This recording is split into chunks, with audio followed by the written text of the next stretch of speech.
Commander Zuravex stood at the viewport of her ship, watching the blue-green planet grow larger as they approached. Earth, home of the humans. She flexed her gray exoskeletal arms, the hard plates shifting smoothly over powerful muscles. Her yellow eyes narrowed as she thought about the upcoming meeting. The humans had only achieved faster-than-light travel 50 years ago.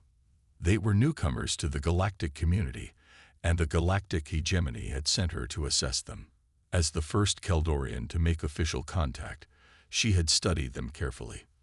Their bodies seemed so soft, so fragile. They lacked natural armor, natural weapons, and even needed to sleep for a third of each day. How had they survived this long? "Commander, we are ready to dock with their space station," her second-in-command said. Zara nodded. "Proceed, Officer Krell. Remember, these humans are physically weak. We must be careful not to harm them accidentally." The Keldorian ship gracefully connected with the human space station horizon. Zara checked her translator one last time before walking toward the airlock. The humans had sent their diplomatic files ahead. Images of smiling, soft-skinned creatures with their strange customs and inefficient ways. She had memorized their odd military ranks and social protocols. The airlock hissed open. A group of humans stood waiting. They wore blue uniforms with silver pins that indicated their rank. Zara towered over them by at least 2 feet. She could probably lift any of them with one hand. A male human with short brown hair stepped forward. "Commander Zuravex, welcome to Horizon Station. I'm Captain Jack Miller of the United Earth Space Force." He extended his hand in their customary greeting. Zara carefully took his hand, feeling how delicate the bones were beneath his skin. She could crush his hand without effort, but instead gave the gentle shake they preferred. "Captain Miller, I bring greetings from the galactic hegemony. We look forward to establishing formal relations with your species." A female human with dark skin and curly black hair stood beside Miller. "This is my second-in-command, Lieutenant Olivia Ross," Miller said. "She'll be your guide during your stay with us." Lieutenant Ross smiled, showing her flat, herbivore teeth. "It's an honor to meet you, Commander. We've prepared quarters that we hope will be comfortable for you." Zara noted the way Ross's eyes blinked regularly, another weakness. Keldorians had protective membranes that kept their eyes moist and safe. Humans seemed so vulnerable in every way. "Thank you, Lieutenant. I look forward to learning more about your people." They walked through the station, and Zara observed everything. The air was too moist for her liking. The humans moved with quick, jerky motions compared to her smooth movements. Some of them seemed to be breathing heavily after climbing a short flight of stairs. How had these creatures ever survived to develop space travel? In the main conference room, Captain Miller showed her the itinerary for her visit. "Tomorrow you'll join us aboard the U.S. Intrepid for a 3-month cultural exchange. You'll see how we operate, and we can learn more about the hegemony." "A fair arrangement," Zara said, though she wondered what she could possibly learn from such physically inferior beings. Later, alone in her quarters, Zara recorded her private log. "These humans are even more fragile than our research suggested. They tire easily. Their skin breaks at the slightest pressure. They seem to be constantly eating or resting.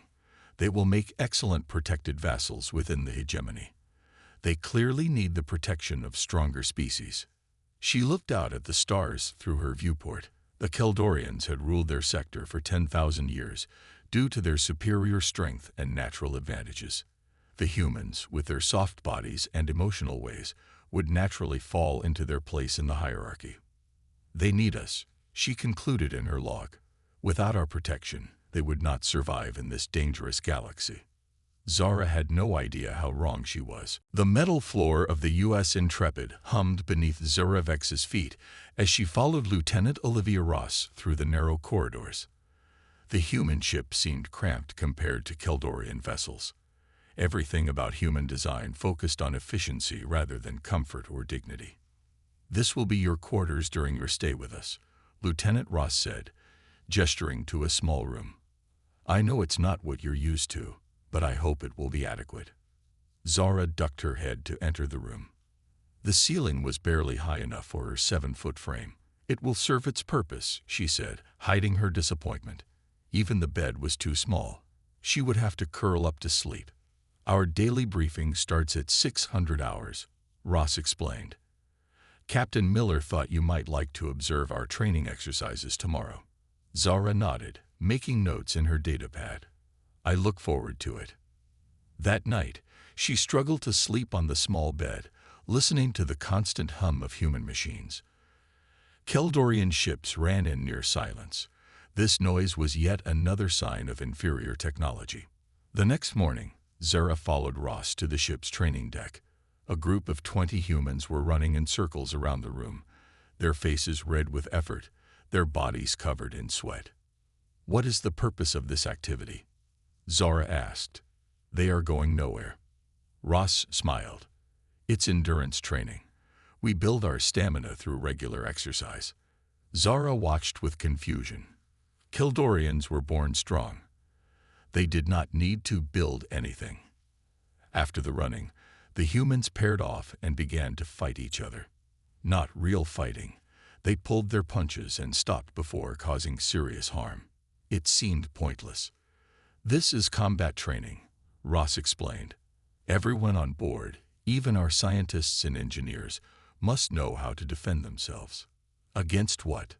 Zara asked. "Your bodies are so fragile. In real combat against a stronger species, this would not help."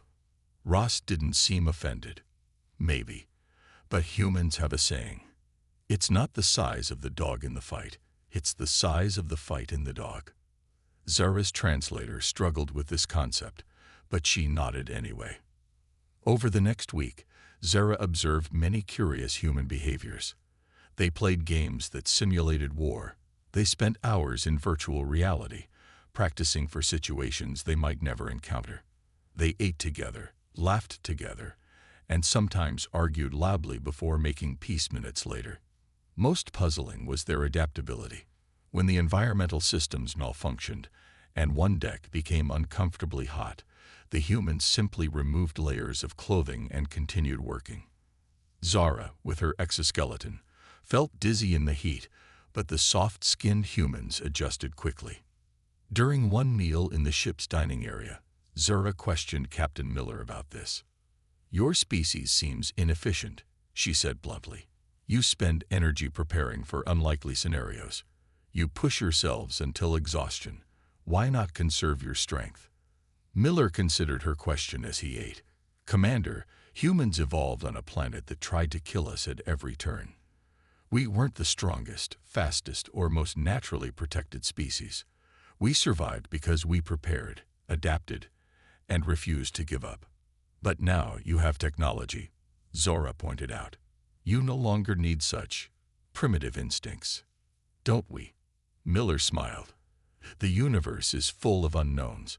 We believe in preparing for the worst while hoping for the best." Later, in her quarters, Zora updated her logs. The humans deliberately make things difficult for themselves. They seem to enjoy discomfort and challenge. This behavior is irrational, yet they insist it makes them stronger. Perhaps it is a form of psychological compensation for their physical limitations. She paused, remembering how a young human engineer had worked 20 hours straight to repair a minor fault in the propulsion system, refusing to rest until it was perfect. "Their dedication is admirable, if misguided," she added to her log. In a protected environment, they could accomplish much for the hegemony. Outside her window, the stars streaked by as the Intrepid continued its patrol. Little did Zara know, those stars held a test that would soon challenge everything she thought she understood about human weakness. The alarm blared through the U.S. Intrepid, shocking Zora Vex from her study of human cultural files. The sound hurt her sensitive ears. Red lights flashed in the corridor outside her quarters. "All hands to battle stations. This is not a drill," Captain Miller's voice announced over the communication system. "We have received a distress call from Europa mining colony." Zara stepped into the hallway.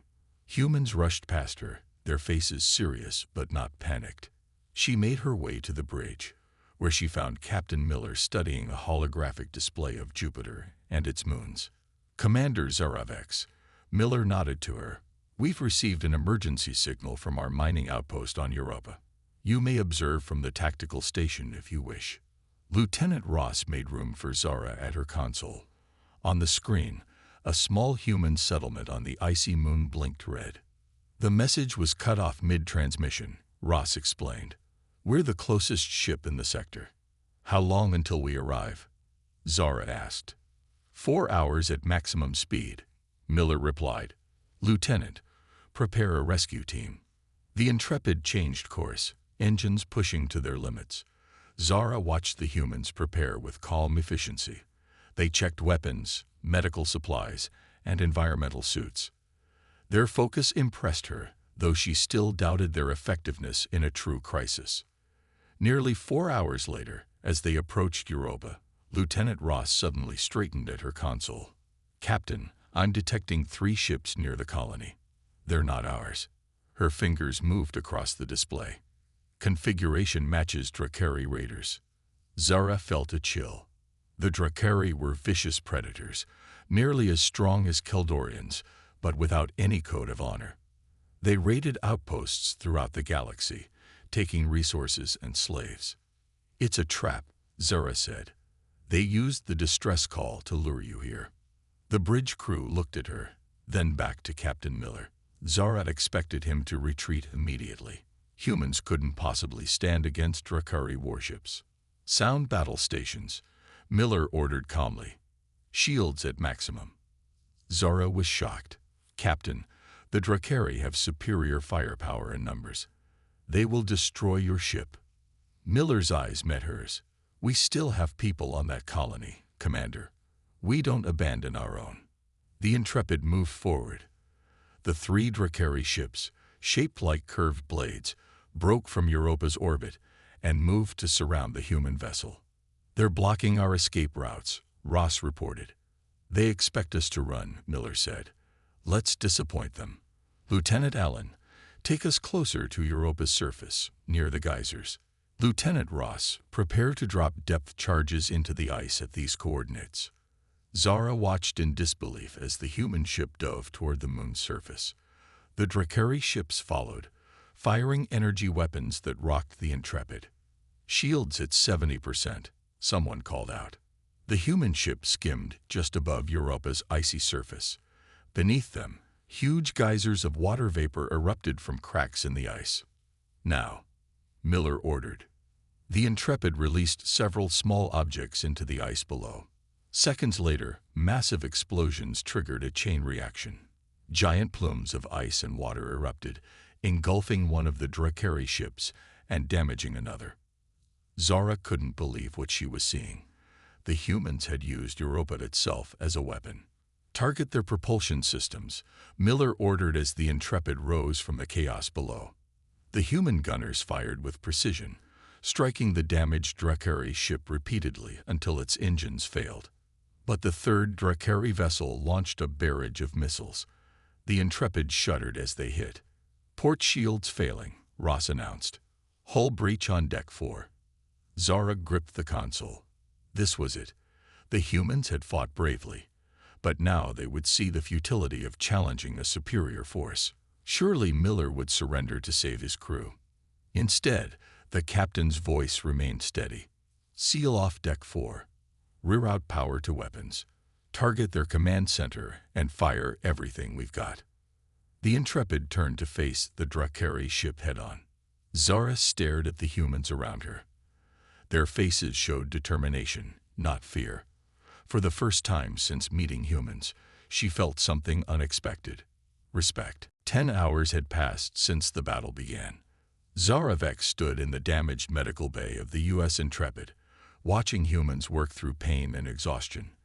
The ship trembled as another Drakari blast hit the weakening shields. "Shouldn't you surrender?" Zara asked a passing medic. "Your ship cannot take much more damage."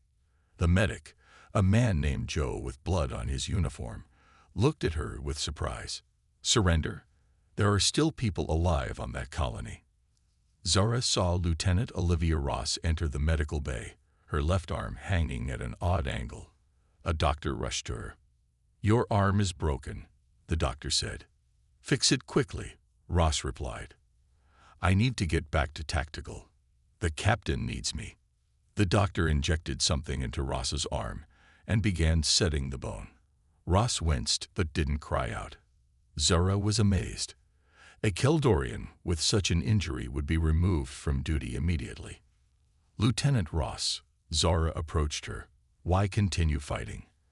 By Keldorian military doctrine, this battle was lost hours ago." Ross looked up, her face pale but determined. "Because those are our people down there, and because the Drakari will keep coming if we don't stop them now." A loud explosion rocked the ship. The lights flickered and went out, replaced by dim emergency lighting. "Main power down," a voice announced over the communication system. "Backup systems failing." Ross pulled away from the doctor, her arm now in a temporary cast. "I have to go." Zara followed her through the corridors. Everywhere, humans worked frantically to keep their ship functioning. In the engine room, she found engineer Sam Wright covered in sweat and oil, rewiring a panel with shaking hands.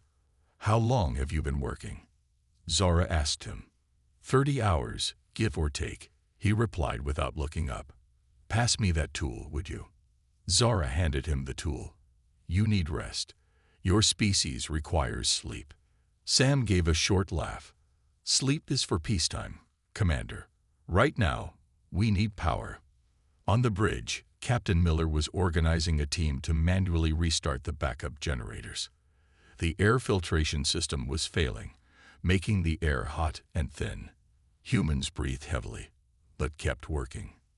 "The access tunnel to the backup generator is overheating," an officer reported. "Temperature is at 300 degrees. Miller nodded. "I'll go myself." "Captain." Zara stepped forward.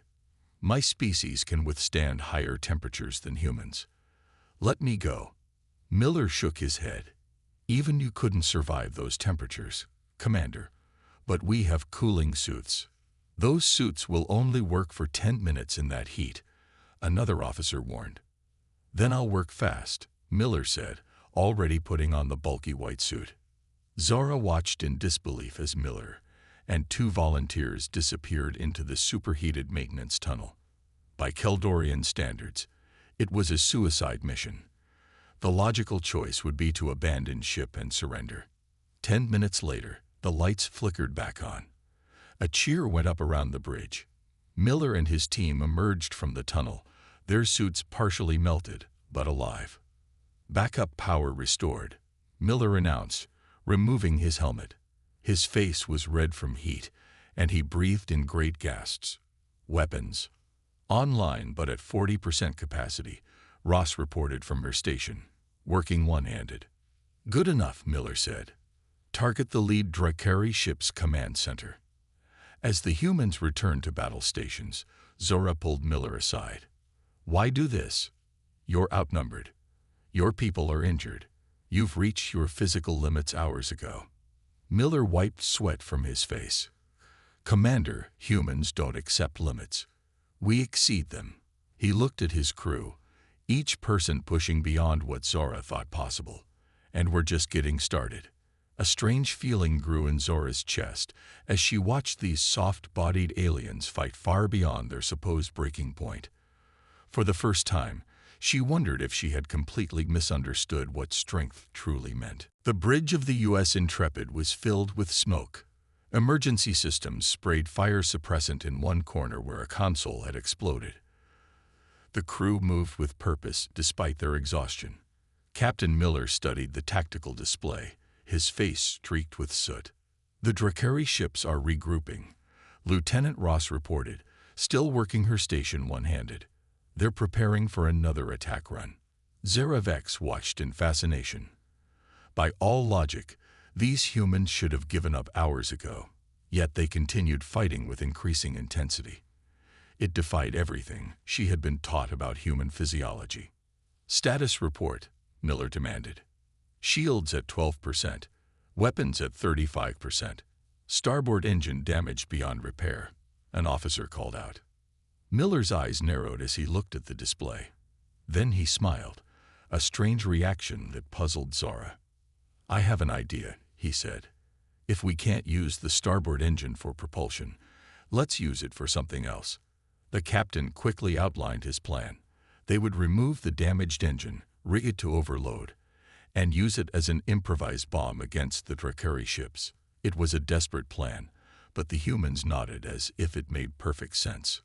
"We'll need someone to pilot the shuttle carrying the engine," Miller said. "It's a high-risk mission." Before he finished speaking, a woman with short blonde hair stepped forward. "I'll do it, Captain." "Lieutenant Kelly Taylor," Miller nodded. "Are you sure about this?" "Yes, sir," Taylor replied without hesitation. "I'm the best pilot we have." Zara watched in disbelief. In her culture, such a dangerous mission would require orders and incentives. Yet this human volunteered instantly, knowing the danger. The next hour was a blur of activity. Engineer Sam Wright's team carefully removed the damaged engine and rigged it to detonate on command. Zara followed them to the shuttle bay, still trying to understand. "Why does Taylor risk her life this way?" Zara asked Wright as they worked. "The odds of survival are low." Wright didn't look up from the engine connections. "Because we need this to work, and she's the best pilot to make it happen." "But she might die," Zara insisted. "She knows that," Wright replied. "We all do." In the shuttle bay, Taylor was preparing for launch. She wore a flight suit and checked her controls with calm efficiency. Zara approached her, curious. "You are not afraid?" Zara asked. Taylor looked up. "Of course I'm afraid. But fear doesn't stop humans from doing what needs to be done." The shuttle launched soon after. The bridge crew watched on screens as Taylor skillfully piloted the small craft between the Drakari ships. She weaved through enemy fire, taking hits but continuing on. "Engine temperature rising," Ross reported, "approaching critical levels." "Lieutenant Taylor, get out of there now," Miller ordered over the communication channel. "Just a few more seconds, sir," Taylor's voice came back, surprisingly steady. "I need to position it where it will damage both ships." The shuttle moved into position between the two remaining Drakari vessels. At the last possible moment, Taylor ejected from the shuttle, and the engine detonated.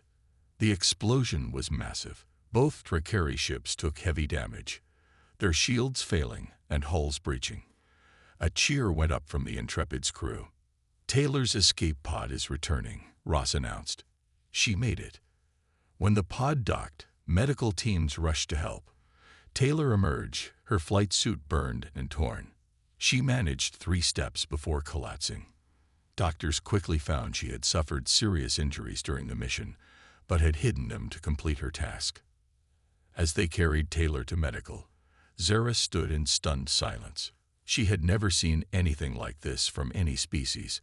When conditions worsened, these humans became stronger, more determined.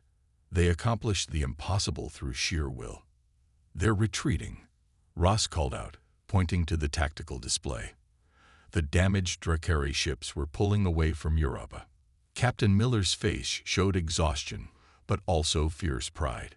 "Send a message to Earth. Tell them we've held the line." Zora looked around at these fragile beings who had achieved victory against all odds. Something fundamental was changing in her understanding of strength. Though the Drakari ships had retreated, the battle was far from over.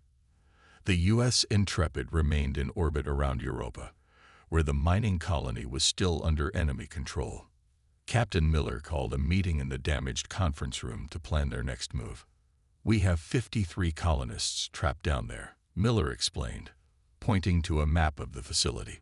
"Sensors show at least 20 Drakari soldiers inside. They're probably planning to take our people as slaves." Lieutenant Ross, her broken arm now properly set in a cast, studied the map. "The Drakari have set up defenses here, here, and here. They control all main entrances." "Then we make our own entrance," Miller said. "We'll land a shuttle on the far side of the facility and cut through the outer wall." Zeravex listened with growing interest. "Captain, you intend to fight the Drakari in close quarters. They are physically stronger than humans. Miller nodded. Yes, they are. But we have better training and a good cause. I'm leading the ground team myself. I request to join this mission, Zara said suddenly, surprising herself as much as the humans. Miller studied her for a moment. Granted, Commander. Your knowledge of Drakari tactics could be valuable. 2 hours later, Zara found herself on a shuttle with 15 human soldiers. They wore lightweight armor and carried energy weapons. Their faces were serious but calm. One soldier, a young man named Pete, checked his medical kit for the 5th time. First combat mission? Zara asked him. Yes, Pete admitted. I'm actually a medic, but everyone fights when needed. The shuttle landed silently on Europa's icy surface, half a mile from the mining facility. The team exited into the moon's near vacuum, their boots crunching on the frozen ground. The low gravity made movement strange but quick. At the facility's outer wall, 2 engineers quickly cut through the metal with laser tools. The team slipped inside, moving through darkened corridors. Zara stayed close to Captain Miller, watching how the humans communicated with hand signals and moved with surprising stealth. They encountered the first Drakari patrol in a storage area. 3 tall, reptilian warriors carrying heavy weapons turned in surprise as the humans entered. Before the Drakari could react, the humans fired with perfect coordination. All 3 enemies fell without a sound. Efficient, Zara noted with approval. Miller nodded. We practice a lot. The team moved deeper into the facility. At a junction, they divided into 3 groups. Zara went with Miller and 4 others toward the main control room. The other groups headed for the dormitories and medical bay, where colonists were believed to be held. As they approached the control room, a Drakari ambush caught them by surprise. Energy blasts filled the corridor. 2 humans were hit and fell back. The team took cover behind support columns, returning fire. They have superior position, Zara observed. In a direct confrontation, the Drakari's natural advantages would prevail. But Captain Miller didn't engage in a direct assault. Instead, he pointed to ventilation ducts above. Martinez, Parker, go around through the ducts. Hit them from behind on my signal. The 2 soldiers climbed quickly into the narrow passages. Minutes later, Miller's communicator beeped once. He nodded and threw a flash grenade into the Drakari position. In the moment of confusion, the humans attacked from both directions. The Drakari, despite their strength, were overcome by the coordinated assault. In the next corridor, they found a collapsed tunnel blocking their path. Sensors showed colonists trapped on the other side. It will take hours to clear this, an engineer said, examining the rubble. A human soldier named Ben Garcia stepped forward. I'll dig through. There's a small gap near the top. I can widen it. For the next 3 hours, Garcia worked tirelessly, moving rocks with his bare hands. His gloves tore and his hands began to bleed, but he refused to stop. When the medic, Pete, tried to treat him, Garcia shook his head. Help me after we get those people out, he insisted. Zara watched in amazement. No Keldorian would continue working with such injuries. It seemed irrational, even self-destructive. Yet Garcia's determination never wavered, and eventually, he created an opening large enough for people to pass through. When the first colonists emerged, tired and frightened but alive, Zara began to understand. The humans' physiology wasn't their greatest asset. It was their unbreakable will that made them formidable. The rescue mission continued through the mining facility. The human team moved carefully from section to section, freeing colonists and fighting Drakari soldiers. Zara Vex fought alongside them, her superior strength proving useful in close combat. In the central processing plant, Captain Miller received reports from the other teams. Most colonists were now safe, being evacuated to the Intrepid. Only the main control center remained, where the Drakari leader held 5 human hostages. We need to move quickly, Miller said. The Drakari ships might return with reinforcements. The team approached the control center cautiously. Through a window, they could see the hostages kneeling on the floor, guarded by 6 Drakari warriors. In the center stood their commander, a large reptilian with red scale patterns. "I recognize him," Zara whispered to Miller. "That's Commander Vrock. He's known for his cruelty." Miller nodded. "Any suggestions for dealing with him?"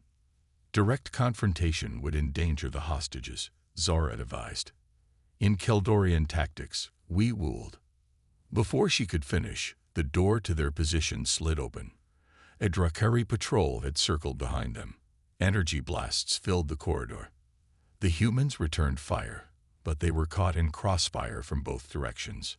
"Fall back," Miller ordered, pulling an injured soldier to safety. In the chaos, a Drakari warrior grabbed Zora from behind. Another hit her with a stun weapon.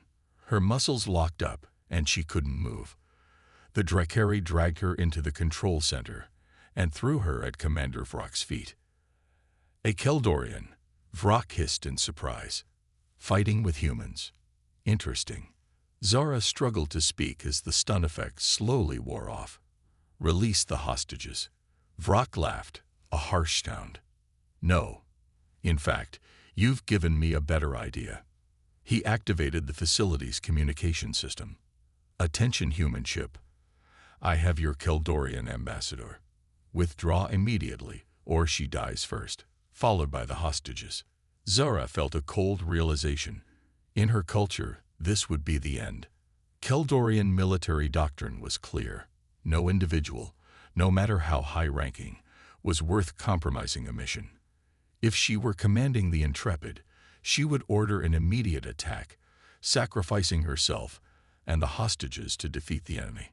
The humans would surely do the same. It was the logical choice. From the communicator came Captain Miller's voice. "This is Captain Jack Miller. We want proof that Commander Zara Vex is alive." Vrock roughly pulled Zara to her feet and held her in front of a video screen. "Satisfy you, human." "Commander Zara Vex, are you injured?" Miller asked. "No, Captain," she replied, confused by his concern. "But you must complete the mission. Do not compromise for." Vrock pushed her away. "You have 10 minutes to withdraw, humans, or the killing starts." The communication ended. Zara knew what would happen next. The humans would attack anyway, sacrificing her for the greater goal. It was the only rational decision. Minutes passed. Zara noticed the human hostages looking at her with concern rather than resentment, despite her alien nature. One of them, an older woman, even smiled at her reassuringly. Suddenly, the lights in the control center flickered. The Drakari looked around in confusion. A small object rolled through a ventilation duct, releasing thick smoke. In the next moment, the wall behind Vrock exploded inward. Human soldiers poured through the breach. Among them, Zara saw Captain Miller and Sergeant Lisa Ward leading the charge. In the confusion, Vrock grabbed Zora and held a blade to her throat. "Stay back, or she dies," he shouted. Miller kept advancing, his weapon aimed at Vrock's head. Ward circled to the side, looking for a clear shot. "Last warning, human." Vrock pressed the blade harder against Zora's scales. Ward leaped forward, putting herself between Zora and Vrock's guards who were raising their weapons. She took a direct energy blast to her chest, but managed to fire her own weapon, hitting Vrock in the arm. He roared in pain, his grip on Zora loosening. Miller tackled Vrock, and together they crashed to the floor. The remaining human soldiers quickly overwhelmed the other Drakari. Zara rushed to Ward, who lay on the floor, severely injured from the blast she had taken to protect Zara. "Why?" Zara asked, applying pressure to Ward's wound. "Why risk everything for me?" Miller joined them, helping to stabilize Ward. "Because that's what humans do," he said simply. "We don't leave people behind. Any people." For the first time in her life, Zara Vex felt something she had never expected to feel among these soft-bodied aliens. She felt humbled. 2 months after the Battle of Europa, Commander Zora Vex stood before the Galactic Hegemony Council on her home planet. The Grand Chamber was filled with representatives from 30 different species. The 7 Keldorian elders who led the council looked down at her from their elevated platform. Commander Zora Vex, the chief elder, spoke, his voice echoing in the chamber. "We have read your report on the human species. Your initial assessment described them as physically weak and suitable only as protected vassals. Yet your final recommendation is dramatically different. Explain this change." Zara stood tall, her gray exoskeleton polished for the formal occasion. "Honored elders, I was wrong about humans. My error was fundamental. I judged their physical form without understanding their true nature." Murmurs spread through the chamber. Keldorians rarely admitted error. "Continue," the elder instructed. "Humans are not strong despite their weaknesses. They are strong because of them," Zora explained. "Their evolutionary path on Earth forced them to develop qualities we never needed." She activated a holographic display showing scenes from the battle for Europa. "Physically, yes, they lack our natural advantages. But this forced them to develop extraordinary adaptability and determination." The display showed Lieutenant Ross working with a broken arm, Engineer Wright functioning after 30 hours without sleep, and Private Garcia digging through rubble with bleeding hands. "When conditions worsen, humans do not break. They become stronger," Zora continued. "They call it rising to the occasion. I witnessed humans push far beyond what should have been their physical limits." The elder leaned forward. "You suggest we should respect these creatures merely because they try hard?" "No, elder," Zora replied firmly. "I suggest we should respect them because they succeed. Against the Dracarys, despite being outnumbered and outgunned, they prevailed through creativity and sheer will." The display shifted to show the aftermath of the battle. The rescued colonists, the defeated Dracarys, the damaged but victorious Intrepid. "But most surprising is their social cohesion," Zora continued. "When one of their own was in danger, they risked everything. When I was captured, they launched a rescue despite the tactical risk." A council member interrupted. "That is inefficient and illogical." "By our standards, yes," Zara agreed. "But their loyalty to each other creates a different kind of strength. They fight harder, take greater risks, and endure more pain for each other than any species I have encountered." The display showed Sergeant Ward taking a blast meant for Zora. "This human was severely injured protecting me. An alien she barely knew." Their captain explained, "We don't leave people behind." Zora deactivated the display and faced the council directly. "I believe humans should not be underestimated or treated as lesser beings.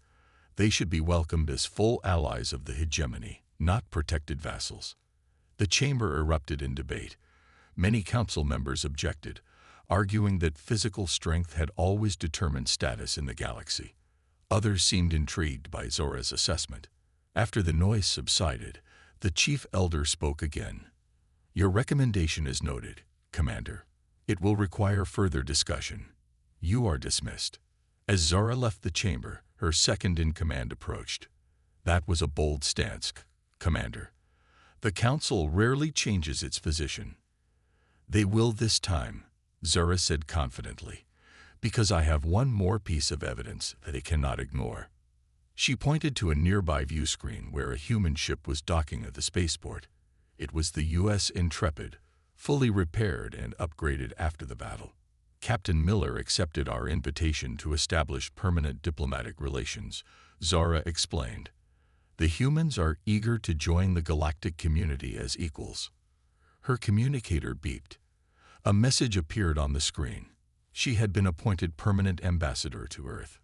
Zara smiled, remembering something Captain Miller had told her during their last meeting.